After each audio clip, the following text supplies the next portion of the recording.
Hello और नमस्कार। 24 मई 2026 के हमारे डेली न्यूज़ एक्सप्लेनर में आपका बहुत बहुत स्वागत है। आज हम देश और दुनिया की उन तमाम बड़ी खबरों का एनालिसिस करने वाले हैं जो आपके लिए जानना वाकई ज़रूरी है। बिना किसी देरी के चलिए सीधे आज की खबरों के अंदर गोता लगाते हैं। तो आज हम क्या क्या कवर करने वाले हैं? सबसे पहले नेशनल न्यूज़, उसके बाद इंटरनेशनल जियोपॉलिटिक्स, फिर मौसम और बिजनेस का हाल, और आखिर में बात करेंगे स्पोर्ट्स यानी आईपीएल अपडेट्स की। चलिए शुरू करते हैं। शुरुआत करते हैं हमारे पहले सेक्शन से, राष्ट्रीय समाचार यानी नेशनल न्यूज़।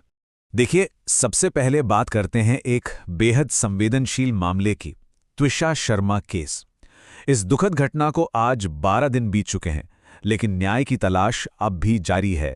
आज भोपाल में दिल्ली एम्स के एक्सपर्ट्स की एक टीम ने दूसरा पोस्टमार्टम किया है। परिवार को पूरी तरह से उम्मीद है कि इन विशेषज्ञों की रिपोर्ट से सच्चाई सामने आएगी, और आपको बता दें कि इस पूरी प्रक्रिया के संपन्न होने के बाद ही अंतिम संस्कार किया जाएगा। अब थोड़ा राजनीति का रुख करें तो फाल्टा विधानसभा उपचुनाव के नतीजे आ गए हैं। टीएमसी उम्मीदवार जहांगीर खान के अचानक मैदान से हटने के बाद बीजेपी ने यहां एक प्रचंड जीत दर्ज की है। इस बड़े राजनीतिक उलटफेर पर शुभेंदु अधिकारी ने इसे डायमंड हार्बर मॉडल का नाम दिया है। जाहिर है, ये नतीजे राज्य की राजनीति में कुछ बड़े बदलावों का इशारा कर रहे हैं। इधर देश भर से एक और अहम अपडेट है।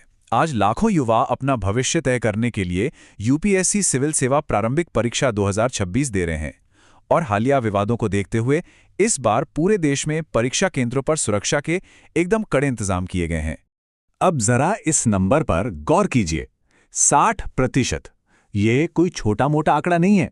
कर्नाटक सरकार ने राज्य के दिहाड़ी मजदूरों की न्यूनतम मजदूरी में सीधे 60% की भारी वृद्धि कर दी है। तो ये फैसला काम कैसे करेगा?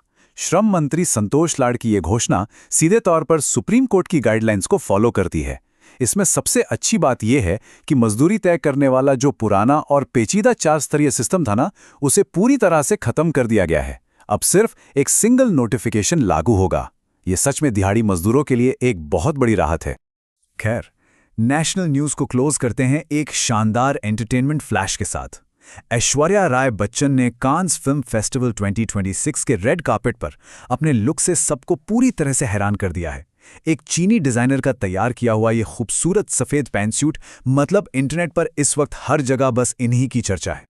चलिए अब बढ़ते हैं हमारे दूसरे सेक्शन की तरफ, इंटरनेशनल जियोपॉलिटिक्स। अब एक बहुत ही बड़ा सवाल, क्या ईरान का युद्ध वाकई खत्म होने जा रहा है? पूरी दुनिया के बाजार और देश इस वक्त टकटकी लगाए बैठे हैं कि शायद अब हालात शांत हो जाएं। यहाँ जो सबसे दिलचस्प बात सामने आ रही है वो ये है कि ईरान अपने संवर्धित यूरेनियम को अमेरिका या किसी इंटरनेशनल बॉडी को सौंपने पर राजी होता दिख रहा है। खुद अमेरिकी राष्ट्रपति ट्रंप ने कहा है कि समझौता बेहद करीब है।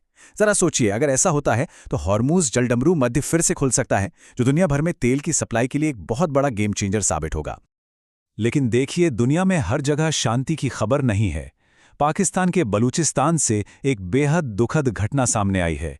क्वेटा में चमन क्रॉसिंग के पास सैनिकों को ले जा रही एक ट्रेन को निशाना बनाकर भयानक धमाका किया गया। BLA यानी बलूचिस्तान लिबरेशन आर्मी ने इस हमले को अंजाम दिया है, जिसमें 20 से ज़्यादा लोगों की जान चली गई है। उधर वाशिंगटन डीसी में सिक्योरिटी को लेकर एक बड़ी और चौंकाने वाली घटना हुई है। व्हाइट हाउस के बाहर एक सीक्रेट सर्विस चेक पॉइंट पर गोलियां चली। सुरक्षा बलों ने तुरंत एक्शन लेते हुए 21 साल के संदिग्ध नसीरे बेस्ट को मौके पर ही मार गिराया। हालात तो कंट्रोल में हैं, लेकिन वीआईपी सिक्योरिटी को लेकर सवाल जरूर खड़े हो गए हैं। अब भारत के नजरिए से कूटनीति की बात करें तो ये स्टेटमेंट सब कुछ बयान कर देता है। भारत दुनिया में हमारे सबसे महत्वपूर्ण रणनीतिक साझेदारों में से एक है।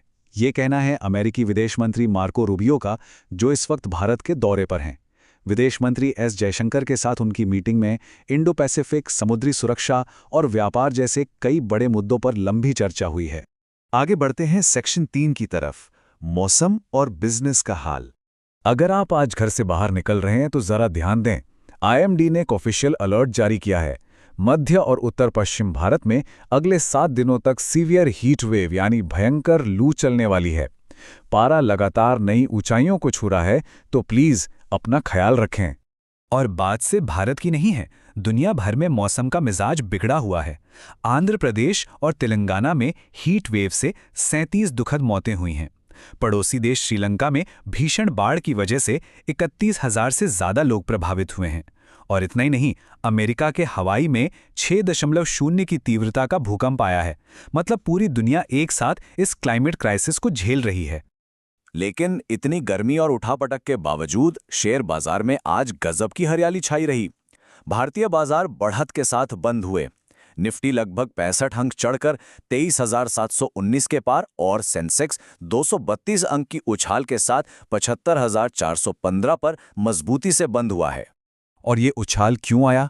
ये चार्ट बिल्कुल साफ दिखाता है कि फाइनेंस सेक्टर के मजबूत स्टॉक्स ने आज पूरे बाजार को गिरने से बचा लिया, जबकि इसके उलट फार्मा और हेल्थ केयर सेक्टर आज काफी कमजोर रहे। अब मार्केट एक्सपर्ट्स को बस निफ्टी के 23,800 के पार एक निर्णायक ब्रेकआउट का इंतजार है। फाइनली आ गए हैं हम अपने सबसे एक्शन पैक्ड सेक्शन पर, स्पोर्ट्स और आईपीएल अपडेट्स। आज का राजस्थान रॉयल्स और मुंबई इंडियंस का मैच कोई आम मैच नहीं है। ये सच में एक सर्वाइवल की लड़ाई है। राजस्थान रॉयल्स प्लेऑफ की आखिरी जगह पाने के लिए करो या मरो वाली सिचुएशन में है।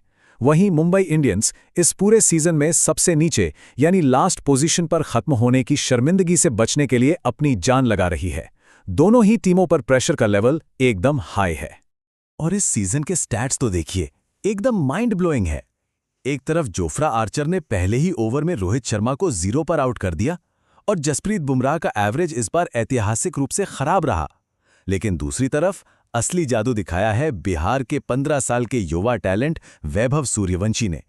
इस लड़के ने अब तक 53 छक्के जड़े हैं और वो क्रिस गेल के एक सीजन में 59 छक्कों के ऑल टाइम रिकॉर्ड को तोड़ने के बिल्कुल करीब है। क्या कमाल का टैलेंट है ये। तो आज के एक्सप्लेनर में बस इतना ही, लेकिन जाने से पहले आपके लिए सोचने को एक सवाल छोड़ जाता हूं।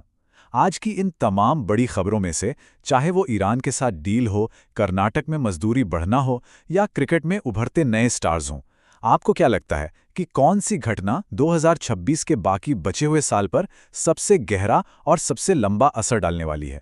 थोड़ा सोचेगा ज़रूर। इसी के साथ आज का हमारा एनालिसिस यहीं ख़त्म होता है। कल फिर मिलेंगे।